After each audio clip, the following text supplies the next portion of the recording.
Your university diploma is in your bag. You're going to the cinema with your boyfriend. You're free. But 10 years later, when you go out to the same street, your head has to be covered. While looking at the bruises on your arms, you wonder if you were the last woman the morality police beat.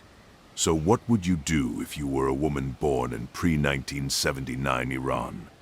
If you lost everything with the revolution, and if in 2026 you were still fighting for freedom? Before we begin the video, don't forget to subscribe to our channel. Share your messages of support for Iranian women in the comments. So today, let's go to the story of an Iranian woman that extends from modern Tehran of the 1960s through the darkness of the Islamic Revolution to today's cry of freedom. Chapter 1. The Golden Years, when you were born on a snowy February morning in the Shemiran district of northern Tehran. No one could have predicted that your life would witness a revolution.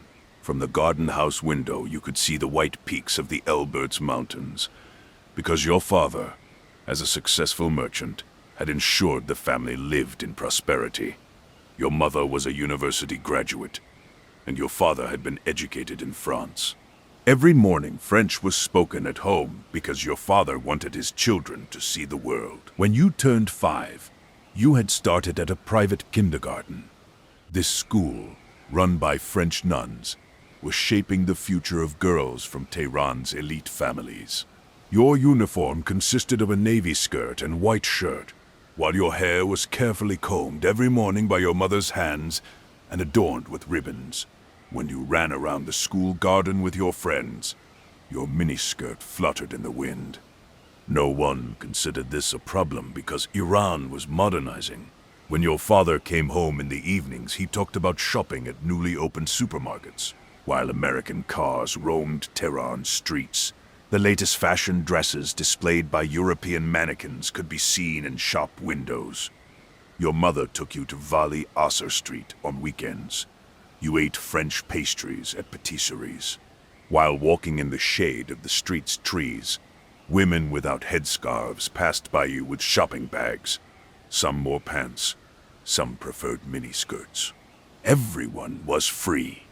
By 1970, you had learned to read and write. Your father bought you storybooks you read together in the evenings. Your mother had decided you should take piano lessons because art education was essential for you to become a modern woman. The teacher came to the house twice a week, directing your fingers toward the keys. While music echoed in the house, Western songs were broadcast on the radio. When you played in the garden with neighborhood children, girls played the same games as boys. There was no gender discrimination because Shah Mohammad Reza Pahlavi was determined to spread modernization to all segments of society. When you started elementary school, most of your classmates were from families similar to yours. Some girls' mothers were doctors, some were engineers. Thanks to the White Revolution adopted in 1963, women had gained the right to vote. Your mother went to the ballot box at every election, using this right with great pride. She always told you this. Women were now equal members of society. You believed her, because everything you saw around you confirmed these words. You heard your father discussing politics with guests some evenings when you came out of your room and sat quietly on the stairs. Worried voices reached your ears. There was whispering about the Shah's secret police called Savak. Your father mentioned that some of his friends had been arrested. However, you were still a child. You couldn't fully grasp the meaning of these conversations. When you went to school in the morning, you returned to your normal life, running and laughing with your friends. On your 10th birthday, your father had given you a bicycle. While pedaling in the garden, you felt free. You raced with neighborhood boys. When you won, you shouted victory cries. Your mother never restricted you because she believed girls should live freely. In the evenings, you watched Western films on television. The bright dresses of American actresses. Their free manner enchanted you. You wanted to be like them in the future. When you moved to middle school, you had enrolled in the French Lycée. Here you received education in both Persian and French. Among your classmates were children from different religions, but no one cared about this. Christian, Jewish, Zoroastrian, and Muslim children sat at the same desks, played the same games. Teachers taught us tolerance because modern society should embrace differences. When you turned 13, your body had begun changing. Your mother talked to you about womanhood. She instilled confidence in you, taught you to take care of your own body, she said. You could dress as you wanted. No one could restrict you. Indeed, it was so. At school, girls wore jeans, left their hair uncovered. In summers, you went to the family villa on the Caspian Sea coast. While sunbathing in a swimsuit on the beach, you enjoyed freedom. Your father's business was going well because oil revenues had enriched the country. In 1974, the Iranian economy experienced a great boom. New buildings were rising. Highways were opening. While Tehran was transforming into a modern city, everyone looked to the future with hope. However, your father's evening discussions had become increasingly frequent. He talked about inflation, income inequality. While some people were getting rich, others were becoming poor. When poor neighborhoods in southern Tehran were mentioned, your father's face fell. When you started high school, you were 15 years old. You were now paying more attention to social issues. Among your classmates, there were different views. Some supported the Shah, some criticized him. Your father always advised you to be careful, because talking about politics was dangerous. Savak was everywhere. People were being detained, disappearing. Still, daily life continued as if normal. You went to school, went to the cinema with your friends. Cinema had become your passion. You had grown up watching Italian neo-realist films. You loved the films of Sophia Loren and Marcello Mastroianni. Modern cinemas had opened in Tehran. Hollywood films were being shown. Saturday evenings you met with friends and watched films. Then you went to cafes, talked for hours. You planned your future, dreamed of university. You all wanted to study, because women could now go to university. At the beginning of 1977, you were 17 years old. You had moved to the final year of high school. You were preparing for university exams, because you wanted to study at Tehran University's Faculty of Literature. Your mother supported you. She believed women needed to get an education, because she herself was a university graduate. While studying your lessons in the evenings, you imagined becoming a teacher in the future. Maybe you would be a writer, maybe a journalist. Everything seemed possible. However, in autumn 1977, the atmosphere began to change. The first protests were being seen in the streets. Your father's evening guests now spoke more anxiously. The name of a cleric called Khomeini was frequently mentioned. He was in exile in France, but his messages reached Iran through cassettes. While some people supported him, some worried. Divisions had begun among your father's friends. Some were satisfied with the Shah. Some wanted change. In December, you saw the first demonstrations in the street. There was news from the city of Qom. Clerics were protesting. Some people had been killed. Official statements were being made on television. But no, one could know exactly what was true. Your mother had begun to worry. She told you to be careful. She wanted you to come home directly from school. On New Year's Eve, the family table was cheerful as always. However, there was anxiety in the adults' eyes. When your father raised his champagne glass, he wished for peaceful days to continue. At that moment, no one could predict that a year later your life would completely change. You were still 17 years old. You had dreams for the future, You had grown up in modern Iran. You had seen freedom as a natural right. Your hair was uncovered. Your skirt danced freely. In the future, you would go to university, marry the man you loved, have a career. That night, when you lay in bed, you watched the snowy Tehran streets from the window. The city lights were shining. Everything was normal. Tomorrow you would go to school, meet with your friends. Life would continue. You didn't know that 1978 would be the turning point of your life. You didn't know that your freedom would be taken from you. You didn't know that 45 years later, you would still be fighting for the same freedom. Chapter 2, Revolution and Disillusionment. In January of 1978, you had finished high school and were preparing for university exams. While the tension in Tehran streets increased with each passing day, you felt that peaceful days were ending. The news from the city of Qom was frightening. Religious students had been silenced with bullets while protesting. Young bodies had perished on cold stones. Your father's evening meetings had now turned into a secret ritual. When guests came, blinds were carefully closed. Voices turned to whispers. While Khomeini's cassettes were distributed under the table, some saw him as a savior, while some sensed the darkness of the future. When demonstrations erupted in Tabriz in February, a curfew had been declared. While coming home from school, you had started seeing soldiers on the roads. Armored vehicles had blocked the streets. The city had turned into a garrison. Your mother no longer wanted to send you to school, but you were ready to take risks for the sake of the future.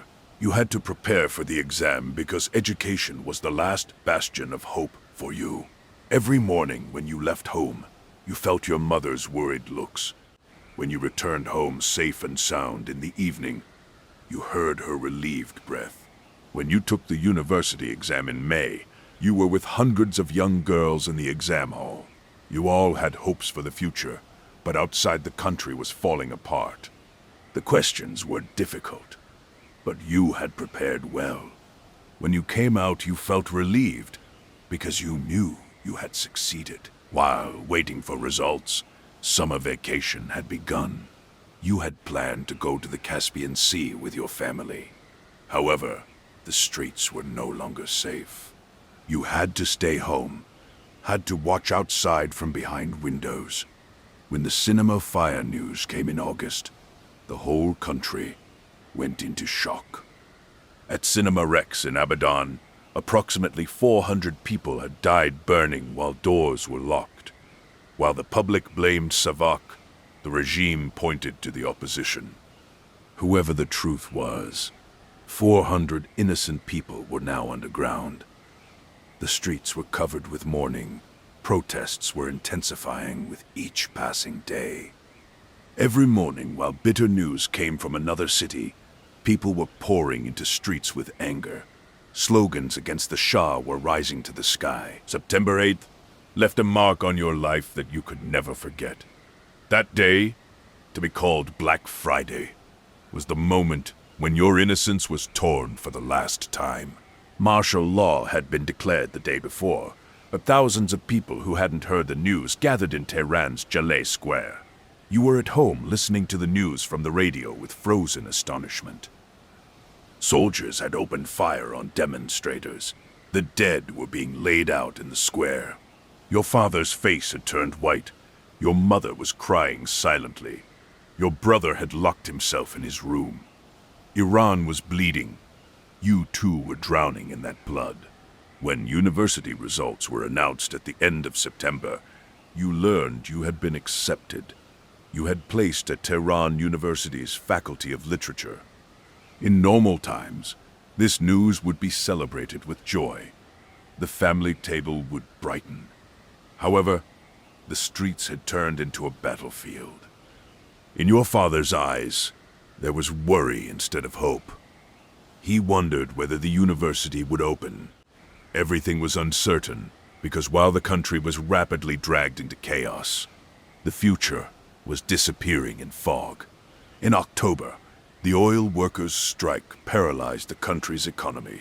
While gas stations closed, long queues formed in front of markets. Power cuts had started. As winter approached, finding fuel in homes had become difficult. Your father's business had come to a standstill, but his real concern was his family's safety. While nights passed with gunfire sounds, when you went out to the street in the mornings, you saw broken glass, burned cars, bloodstains. The city had turned into a nightmare. When demonstrations reached millions in November, Tehran's streets filled with a flood of people. Some women were protesting by wearing headscarves because this had become a symbol of opposition to the Shah. When your mother saw this, she bit her lip with worry, told you to be careful. Symbols sometimes created uncontrollable forces. You couldn't grasp the meaning at that time. You saw the headscarf as just a temporary protest tool. No one thought they would one day make it mandatory, would take your freedom from you. On the morning of January 16th, 1979, when the news that the Shah had left the country was heard on the radio, the streets suddenly turned into a carnival. People were shedding tears of joy, embracing each other, shouting victory cries. You, too, were happy because the dictator had finally left. Freedom would come. Everyone said so. Khomeini would return. Democracy would be established. Justice would be served. You wanted to believe this because you had no other choice. You had tied your future dreams to this fragile hope, had closed your eyes tightly. On February 1st, when Khomeini returned to Tehran, millions flooded the streets to greet him. While watching the broadcast on television, you were watching the old cleric's descent from the plane. The crowd was shouting crazily. Tears were being shed. Uneasiness had appeared on your father's face, but he wasn't making a sound. Everyone was happy. You, too, tried to be happy. Still, there was a strange unease inside you. You couldn't explain this feeling, but in the depths of your heart, you sensed something was going wrong. On February 11th, when the army declared neutrality, the revolution had triumphed. The streets had turned into a festival ground. People were dancing, singing songs. However, you were no longer that joyful. The way Khomeini mentioned women in his first speeches had disturbed you. He spoke of Islamic values, family structure, traditional roles. He didn't speak of the modern woman image, equality, freedom. The unease inside you continued to grow. At the beginning of March, as March 8th, International Women's Day approached, Khomeini announced he was making headscarves mandatory in government offices. This was the first shock blow. Your mother had reacted immediately. Thousands of women had poured into the streets. You too were among them, while shouting, "Women's rights are disappearing in the spring of freedom." Your throat hurt. When you gathered in front of Tehran University, police didn't intervene, but counter-demonstrators attacked. They shouted at you, pushed you, threatened you. You were afraid. For the first time you had seen the dark face of the revolution, had felt the first cracks in hope.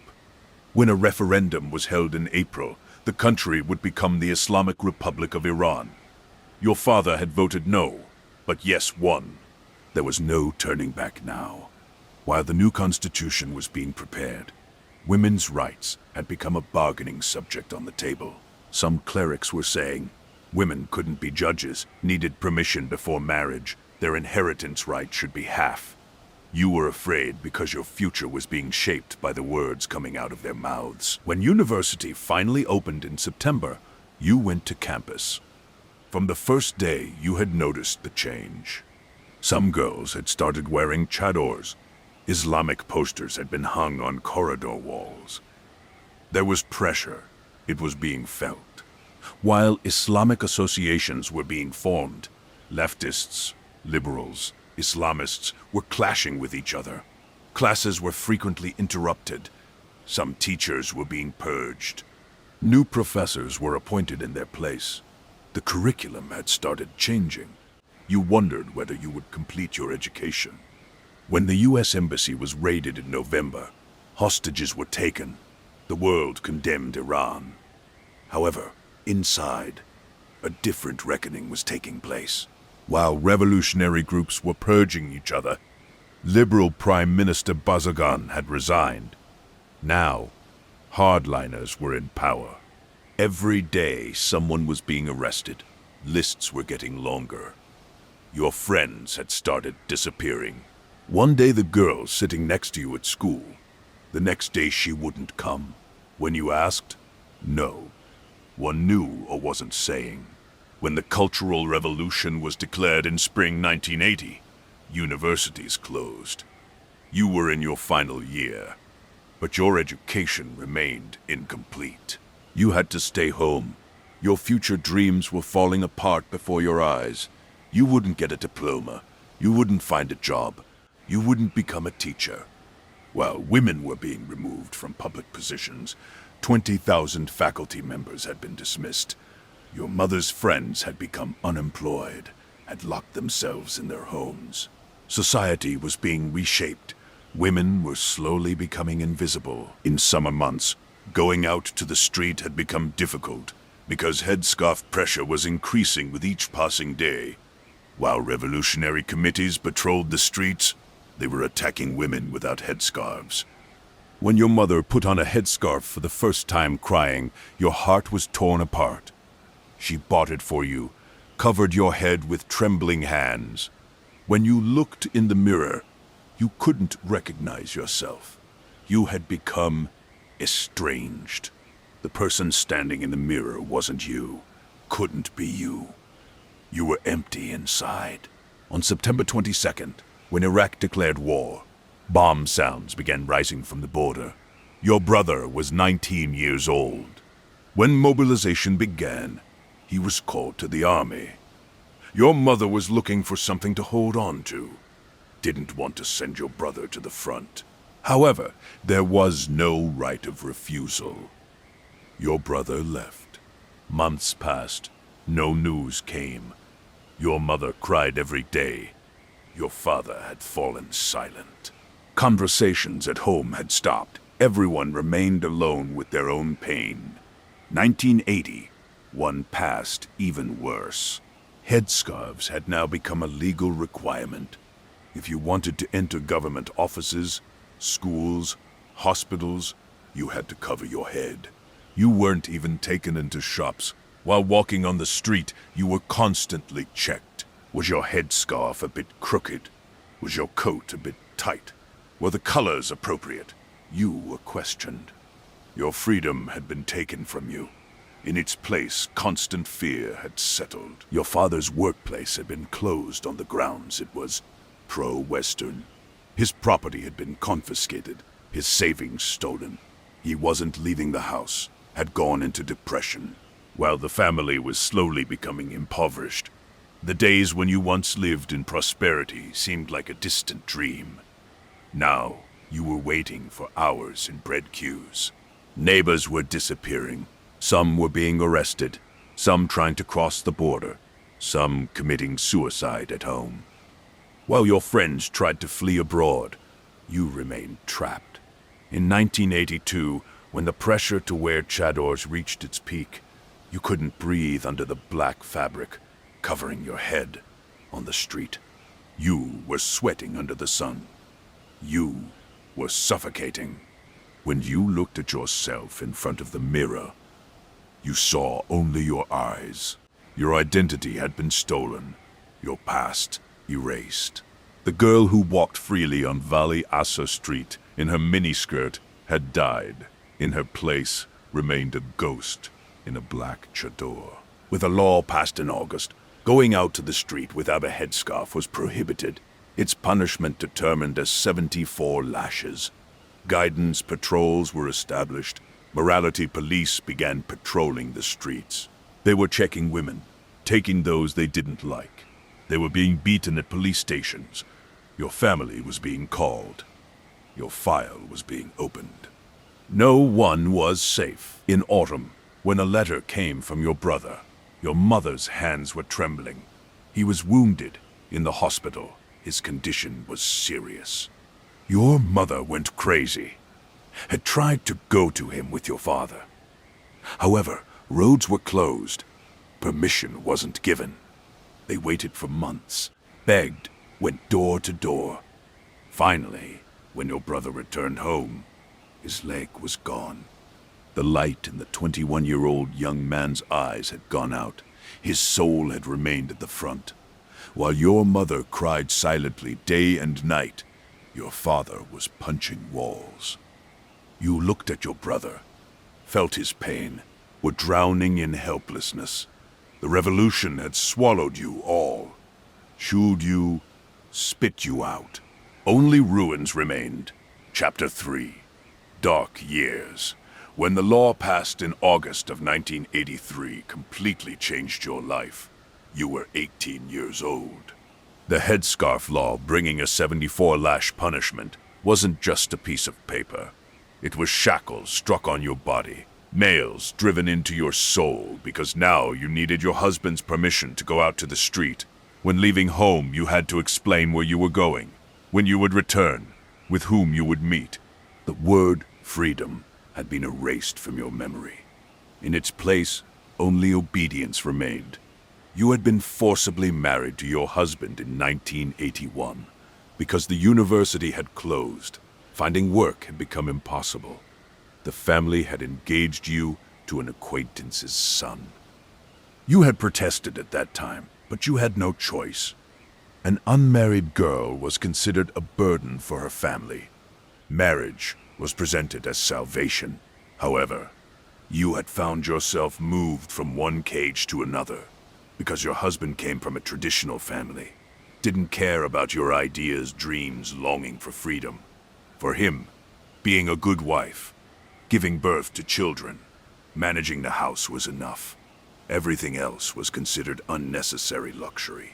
When your first child came into the world in 1984, while looking at your son's tiny face, you felt his breath. At the same time, you were deeply ashamed that you couldn't create a better world for him. Would this child also grow up under oppression like you?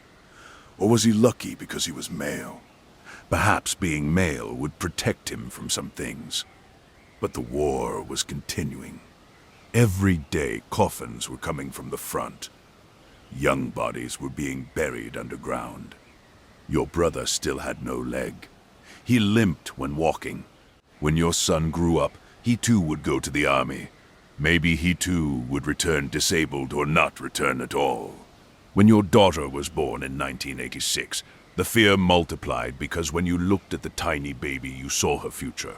When this girl grew up, she would have to cover her head. When she went to school, she would receive separate education from boys. Permission would be taken when she married. She couldn't divorce. She would receive half share in inheritance. You couldn't give her a better life. You couldn't succeed. They stole your daughter's future like yours. You cried for nights looking at the baby in the cradle, apologizing inside. Daily life had turned into torture because when you woke in the morning, you covered your head, wore your black chador while preparing to go out to the street. Every time you left a part of you, while going to the market, to the hospital, to the bank, you were constantly checked.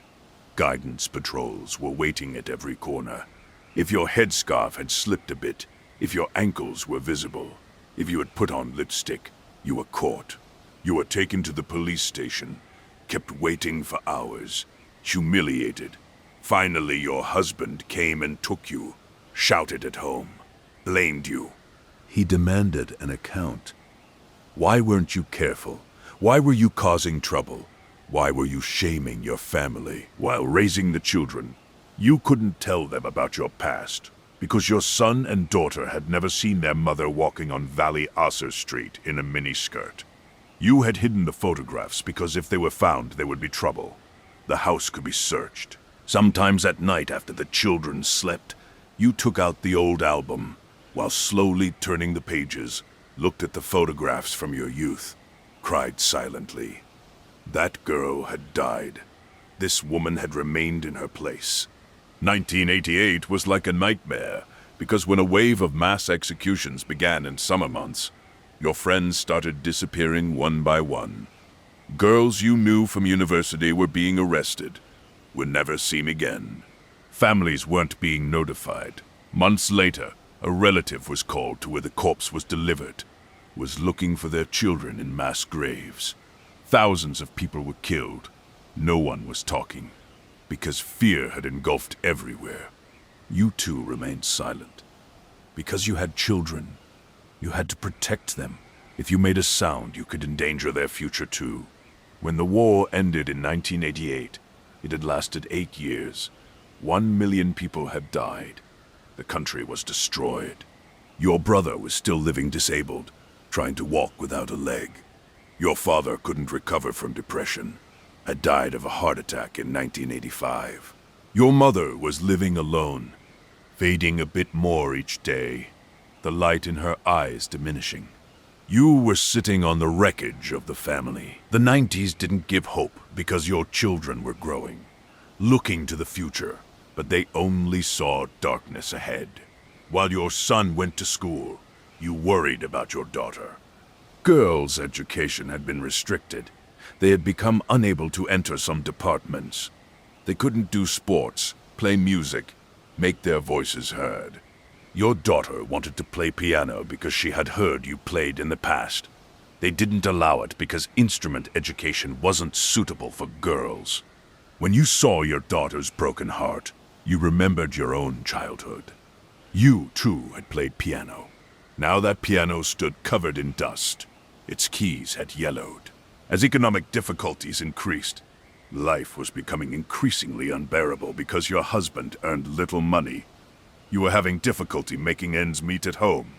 You wanted to work, but your husband's permission didn't exist because women couldn't work, should stay home. When you argued, he silenced you, shouted, humiliated you. You couldn't divorce because the right to divorce belonged to men. The children would also go to the father. You were trapped. Marriage was a prison. There was no exit.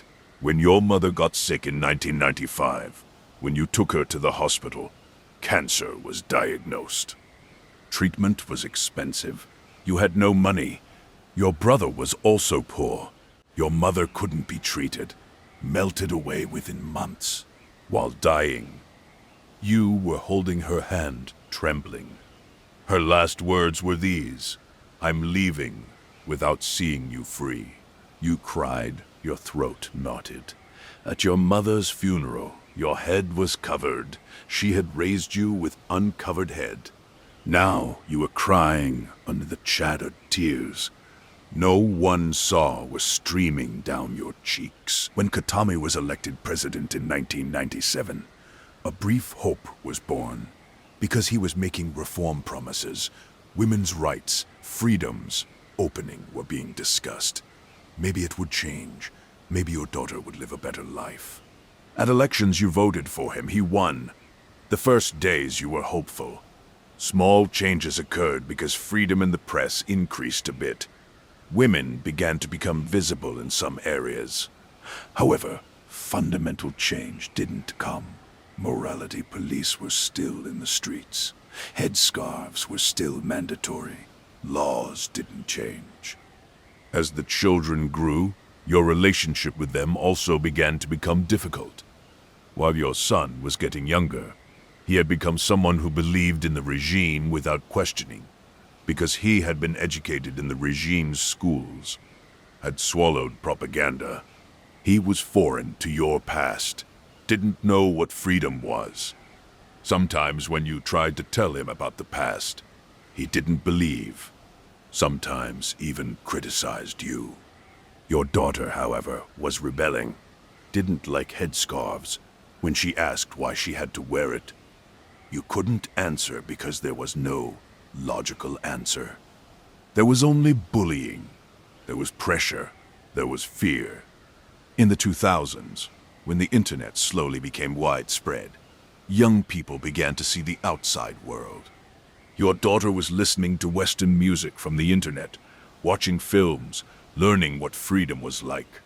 You told her about the times when you were her age, how her grandmother had lived, how you were free. Then, what happened? Your daughter's eyes widened. Her anger increased. When she asked why they stole these rights, why we can't take them back, you had no answer. When Ahmadinejad was elected president in 2005, the situation worsened because oppression increased. Morality police became more aggressive. Controls on women intensified. Streets became more dangerous. Your daughter wanted to go to university, but you were afraid because there was pressure on campuses. Still, you couldn't take your daughter's education right from her. You gave permission. She entered university. You yourself couldn't enter, couldn't get a diploma. At least she would get one. This consoled you. 2009 changed everything, because when presidential elections were held in June, your daughter was supporting Mousavi, wanting reform, dreaming of change. On election day, she was hopeful, but when the result was announced, Ahmadinejad won. It was being said fraud had been committed. Protests began. When your daughter wanted to go out to the street, you tried to stop her, but she didn't listen. The determination in her eyes reminded of the fire in your youth. The streets had filled with millions. They were shouting, "Where is my vote?" Your daughter was also among them. While you watched the news on television, your heart came to your mouth. Security forces were intervening harshly. People were being beaten, arrested. When your daughter came home late, her eyes were shining. For the first time, she was struggling. She carried the same spirit as you. Protests continued for days. The Green Movement was born. Millions were in the streets. Hope had begun to sprout again. Maybe it would change. Maybe they would win. Maybe freedom would finally come. Your daughter was going out to the street every day, returning home wounded. You were afraid, but at the same time you were proud, because she was doing what you couldn't. On June 20th, your daughter had again gone to the protest. While watching the evening news, you saw a video. A young woman had been shot in the street. While blood gushed from her chest, she lay on the ground. Her eyes were glazing. Those around were desperately trying to help. Her name was Nida Aga Sultan. She was a 26-year-old philosophy student. Actually, she wasn't very political, but had become angry at injustice, had joined the protest. Now, while dying in the street, a cell phone camera was recording her last breath. The video spread to the whole world. Nada's bleeding face was seen by millions, became a symbol. That night when your daughter didn't come home, you started waiting at the window until morning. You were going crazy with fear, flinching at every car sound. When the door knocked in the morning, when you ran and opened it, you saw your daughter. She was safe. She was alive. You hugged her, held her tight, cried. Your daughter was also trembling because she had seen Nida, had been next to her. If the bullet had come a bit more from the right, it would have been her. That night you didn't leave your daughter, hugged her, poured your fear onto her. You decided not to let her go out to the street anymore because it wasn't possible to endure losing another daughter. Protests were gradually suppressed. Hundreds of people were killed. Thousands were arrested. Mousavi and Karoubi were put under house arrest. The Green Movement was crushed. Hope went out again. Your daughter collapsed. She didn't speak for weeks because Nada's death had deeply affected her. You too had collapsed because for 30 years you had been living under this regime. For 30 years your freedom had been stolen. Now your daughter's future was also being stolen. The cycle never ended. When would this darkness end? Would it never end? You were 44 years old. Your hair had started graying. Your life had passed under this chador. You didn't know if there was still hope. Chapter 4. Seeds of Resistance. In 2010, when you turned 45, the face you saw in the mirror had started resembling your mother's. Time had aged not only your skin, but also your soul, because each passing year brought a new disappointment, a new loss. Your daughter had finished university after the Green Movement was suppressed. She had received her diploma without a graduation ceremony, had returned home silently, had locked herself in her room. She hadn't spoken for days, had just watched outside from the window. Your son, however, had married and established his own nest. Your daughter hadn't married, still lived with you. Your husband was there, but the house was no longer crowded as before. Every morning the same ritual was repeated. First headscarf, then chador, then the fear of going out to the street. The economy was getting a bit worse with each passing day. While international sanctions were slowly strangling the country, prices were rising every morning in the city's markets. When you went to the market, the price of products you bought the previous week had doubled. People were waiting for hours in queues to find basic food items, sweating under the sun, fighting. Your daughter's university diploma was gathering dust in the drawer because job doors didn't open so easily for women. She stayed home, watched outside from the window, saw how days resembled each other. In 2011, when your daughter told you she would give English lessons secretly in homes, you worried at first. Women's such activities weren't welcomed. People entering and leaving homes were being followed. Neighbors were informing. You wanted to stop her, but your daughter was determined. Mother, I can't sit at home and rot. I need to do something, she had said. She was right, because while inflation was climbing, your husband's salary was melting. Additional income was essential in the family. Your daughter's. This initiative was both putting her in danger and keeping her alive. At least she had a purpose. She was getting up in the mornings and going somewhere. In October 2012, when shopkeepers in Tehran's Grand Bazaar poured into the street, you watched them on television. They were shouting, "Stop support for Syria. Look at our condition." The slogans were like echoes from 30 years ago, because the people were still saying the same thing. Look at our own problems. Leave us alone. While the regime spent billions abroad, inside people had started not finding bread. You saw demonstrators being dispersed on television. Protests were suppressed before growing. Streets again sank into silence. When everything ended, it was acted as if nothing had happened. A slow but continuous transformation was taking place in society. The young generation seemed to belong to a completely different world now, because internet cafes had multiplied. Social media had become an integral part of daily life. Your daughter had a Facebook account, used Instagram, talked with foreign friends. The regime was constantly blocking sites, censoring content, following people. Young people, however, had learned to use VPN programs, had discovered ways to overcome digital walls. Behind screens, they were free.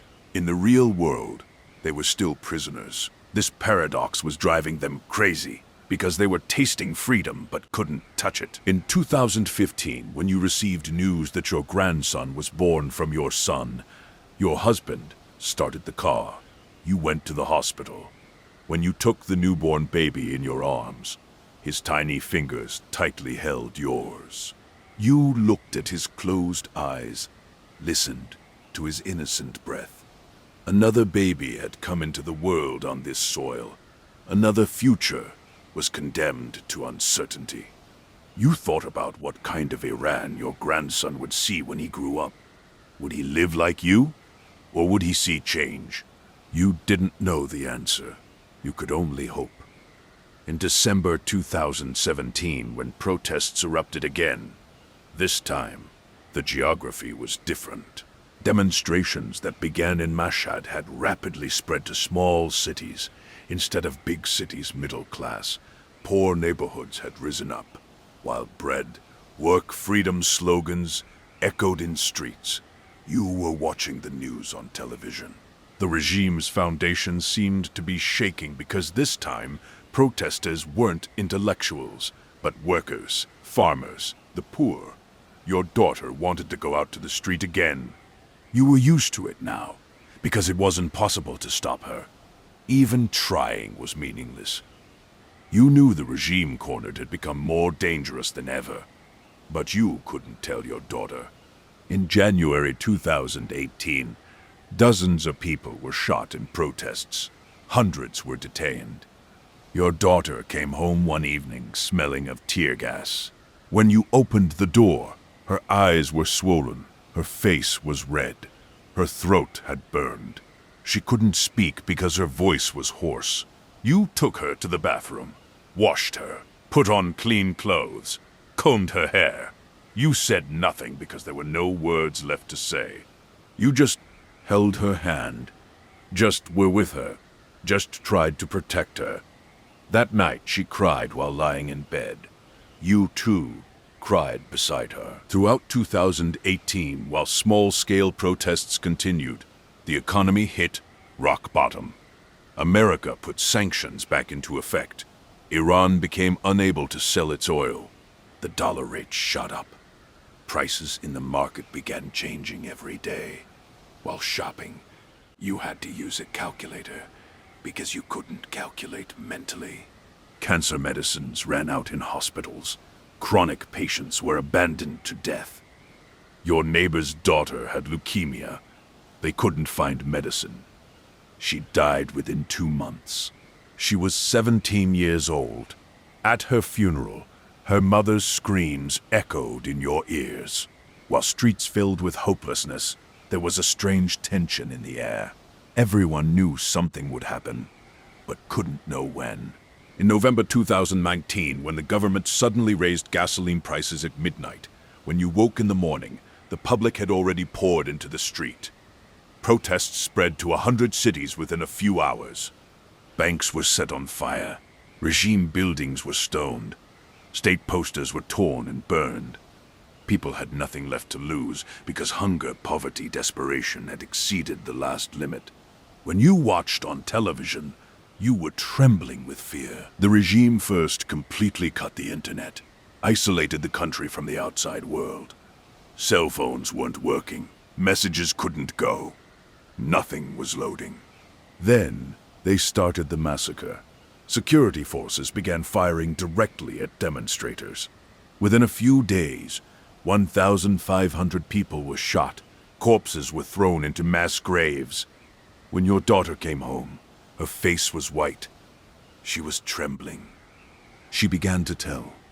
Before her eyes, a young girl had been shot in the chest, had collapsed to the ground, had remained in blood. An old man had been shot in the head. His brain had been scattered on the road. Children were dying. Women were being shot. Young people were being massacred. While you listened, you felt nausea in your stomach, felt like vomiting. When you turned on the television, there was nothing on the screen. Music programs were being broadcast. Cooking shows were being shown. There were religious conversations. There were women's programs. As if everything in the country was normal. As if streets didn't smell of blood. Because the internet was cut, the outside world also didn't know exactly what was happening. Couldn't see. Couldn't understand. Finally, some people risked death and took videos, recorded on their phones, went to the border, crossed to neighboring countries, uploaded from there to the internet. Videos began spreading. The world finally saw. They saw corpses shot in the street, crying mothers, blood pools. Still, no one came. No one saved. No one intervened.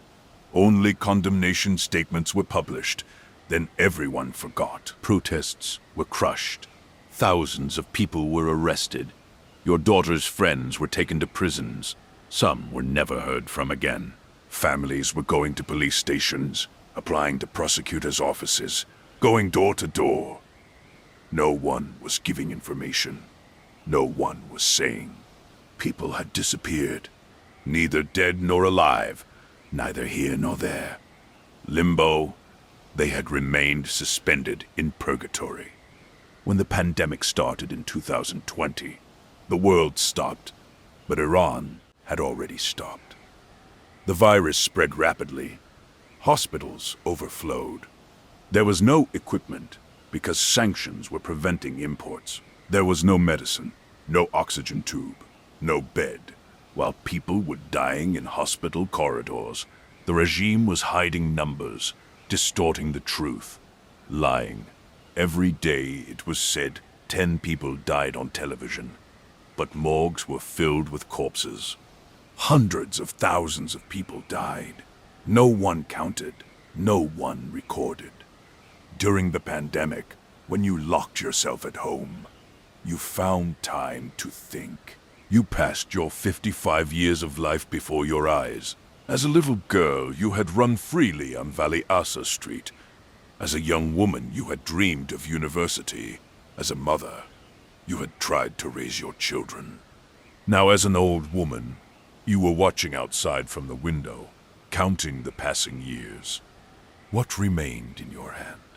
Chadors, fears, losses. There was nothing else. However, when you looked at your daughter, you saw different energy. She was active on social media even during the pandemic, informing people, exposing the regime, correcting fake news. The young generation was different because they hadn't learned to fear. They had seen oppression, but hadn't surrendered. Maybe their generation would succeed. Maybe they would bring change. In July 2021, when water protests began in Khuzestan province, you saw it on television. People were dying of thirst. Farmers were watching their fields dry up. The government had mismanaged rivers, incorrectly built dams, destroyed nature. When they opened faucets, water didn't come. Wells had dried. The people couldn't endure, rebelled, poured into streets. The regime again responded with bullets. Hundreds of people were massacred. Khuzestan cried blood. Corpses were again buried in mass graves. Your daughter sat watching videos on the screen. There was a strange expression on her face. Neither anger nor sadness. Something between the two. Determination, perhaps, or the will not to give up. You, too, sat next to her and watched, silently. You had been watching for 42 years anyway. You had watched protests, had watched massacres, had watched hopes, had watched disappointments. You had always watched, had always waited. At the end of the year, when you heard from your son that your granddaughter had started school, you imagined the 6-year-old little girl. She would wear a school uniform, cover her head, sit at desks, memorize. Would she be like you? Or would she be like your daughter? Or would she be something completely different? No one knew, because the future still wasn't written. Maybe you wouldn't see those days, but someone would. The struggle was continuing. Life was continuing.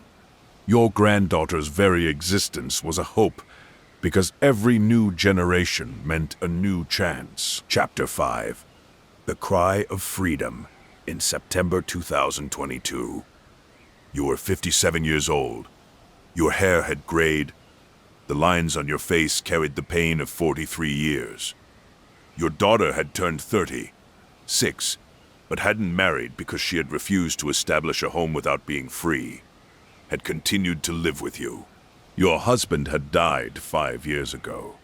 The house had fallen silent. Days passed slowly.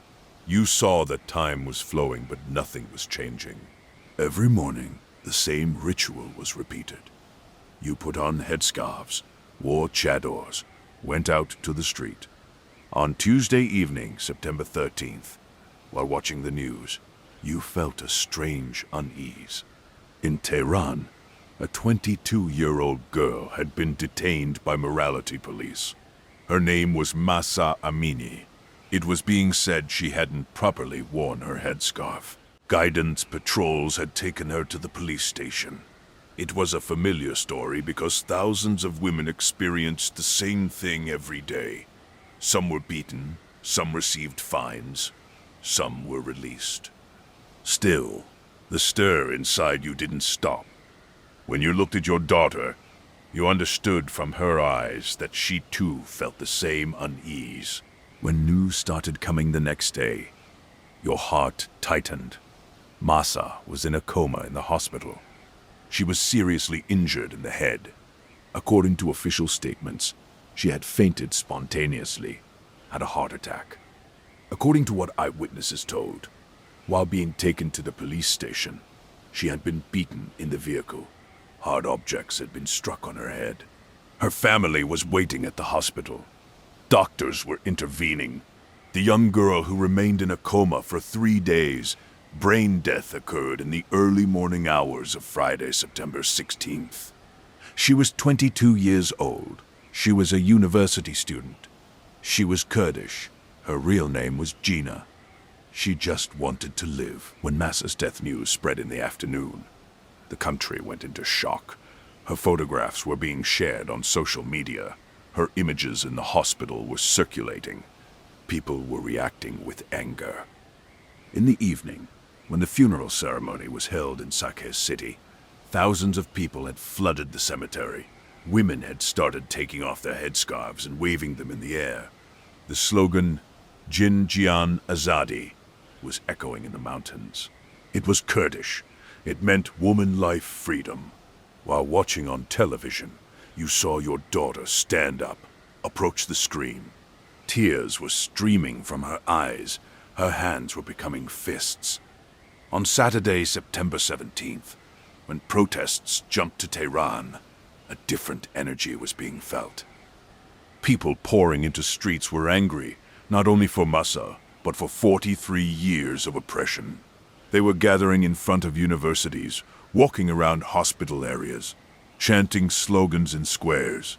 When your daughter also wanted to go out to the street, you tried to stop her, but her determination was greater than yours. When you said she was Masa's age, what could happen to Masa could happen to your daughter too. She expressed that was exactly why she had to go. Waiting more wasn't possible. She was right. You knew this. On Monday, September 19th, when students filled campuses at universities, history began to be written. Young girls were taking off their headscarves, setting them on fire, cutting their hair. At Tehran University, at Sharif University, at Amir Kabir, hundreds of students had gathered, were shouting freedom cries. When security forces intervened, they weren't retreating, were resisting, were fighting. Your daughter was also among them. You were watching videos from social media at home. Every second you were afraid she would be shot. When she came home in the evening, she was tired but alive, because for the first time, she had really fought. When protests spread to 80 cities, hundreds of towns within days, Iran's largest women's uprising had begun. This time, not only big cities' middle class, but small towns, villages, poor neighborhoods, Kurdish regions, Baluch provinces, all were up. Women, men, elderly young high school students all together were pouring into streets, were shouting, Jinjian Azadi. Your daughter was going out every day, returning in the evening. Sometimes there were bruises on her face because she had been beaten with batons. Sometimes her eyes were red because she had been exposed to tear gas. Still, she was going again the next day. At the end of September, one evening, when your daughter asked you two to go out to the street, to take off your headscarves together, you froze. For 43 years you had worn headscarves. For 43 years you had surrendered. Now your daughter was asking you to join the resistance. You were afraid because Masa too had gone out to the street. Neda too had gone out to the street. Both had died. Still, the determination in your daughter's eyes affected you. Maybe now the time had come. On the morning of September 20th, when you got up, for the first time in a long time, you felt different. You prepared together with your daughter. You put on your headscarf. But this time it was different, because you knew you would take it off. When you went out to the street, you joined the crowd walking toward Vali Asr Street. There were thousands of people, women, men, children. When your daughter looked at you, she nodded her head. You, too, brought your hand to your headscarf. While your heart beat crazily, you pulled, took it off. The wind caressed your hair. For the first time in 57 years, your head was uncovered on Vali Asr Street. Tears streamed down your cheeks. Your daughter was also crying. Around you, hundreds of women were doing the same, were shouting freedom cries. Just for a moment. But you were free. Throughout October, while protests intensified, the regime unleashed security forces onto the street. Every day, dozens of people were killed because security personnel were firing directly at demonstrators. Young girls were shot. High school students were massacred. Nika Shakarami was 16 years old. She disappeared at a protest. Her corpse was found 10 days later. Serena Esmailzadeh was also 16 years old. Her head had been shattered with a baton. Hadis Najafi was 23 years old. She was killed with 6 bullets. Names were multiplying. Corpses were piling up. Families were mourning. Still, protests weren't stopping, because there was no turning back now. The people had crossed the last limit. One evening in November, when your daughter didn't come home, you waited until morning. Her phone wasn't opening. No one knew anything. When the door knocked in the morning, when you opened it, security officers were in front of you. They had taken your daughter. They didn't say where she was, didn't explain what crime she was arrested for. You went to police stations for days, applied to prosecutors' offices, hired a lawyer. No one gave information. Everyone remained silent. 15 days later, when the phone came, you learned your daughter was being held in Evin prison, would be tried. There was no fear in her voice, only determination. When she asked if the struggle was continuing outside, when you said yes, she seemed relieved. In December, protests began to slow because thousands of people had been arrested. More than 500 people had been killed. The regime had brutally suppressed. 4 young men were executed for participating in protests. Mohsen Shikari was 23 years old. Majid Reza Ranavard was also 23 years old. They hanged them without even notifying their families. The world condemned, but Iran continued killing. When 2023 began, your daughter was still in prison. When her trial was held, she received 5 years prison sentence. She had been sentenced for behavior against morality, propaganda against the state, organizing meetings. She had only wanted freedom. When you went to visit, you saw her behind glass. She had gotten thin. Her hair had fallen out, but her eyes were still shining. When she asked you to continue the struggle outside, not to give up, to continue fighting for Mahsa, you nodded your head. The streets had calmed, but resistance hadn't ended, because women had now started walking without headscarves, especially in northern Tehran, in shopping centers, in cafes, in metros. Women were uncovering their heads. Morality police couldn't intervene. In some places, were retreating. It was a small victory. You too no longer covered your head. At first you were afraid with every step. You were looking around. Then you got used to it. Feeling the wind in your hair was freedom. In 2024, when amnesty came out, your daughter was released. When she came home, you hugged her. You didn't leave each other for hours. She had gotten thin, had been beaten in prison, had been tortured.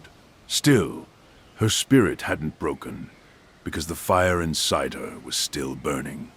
It hadn't been won yet, but they hadn't been defeated either. In 2025, transformation in society became visible. More than half of women were no longer wearing headscarves. In the street, in metros, At universities, in workplaces, women with uncovered heads were being seen. The regime hadn't changed the law, but couldn't enforce it because the people had refused to obey. With small steps, but it was being won. In January 2026, you were 60 years old. Your daughter was 40 years old. One morning you were walking together on Vali Asr Street. Both your heads were uncovered. Your hair was fluttering in the wind. Around you, hundreds of women were walking with uncovered heads. Young girls, old women, mothers, daughters, granddaughters. No one was afraid. Everyone was breathing freely. You entered a cafe, sat down. The waitress woman's head was also uncovered. While drinking your coffee, you watched outside from the window. Life was flowing in the street. People were walking, laughing, living. You looked at your daughter. She was also looking at you. When she was little, you used to tell her you walked freely on Vali Asr Street. Now, you were walking freely together. You thought of Masa. She had been killed at 22 years old. You remembered Maida. She had been massacred at 26 years old. If they hadn't existed, you couldn't be here today. Their deaths hadn't been in vain because their seeds had sprouted. It hadn't been fully won yet. Laws still hadn't changed. The regime was still the same. However, the people had changed. Women had changed. They were no longer bowing, weren't surrendering. 43 years had been stolen, but the remaining years were yours. Your daughter's future was hers. Your granddaughter would see a better world, because the struggle was continuing. When you finished your coffee, you got up and went out to the street. The sun was shining. January cold was caressing your face. You started walking. Your hair was waving in the wind. You were feeling freedom. Not fully, perhaps, but you were freer than you had ever been.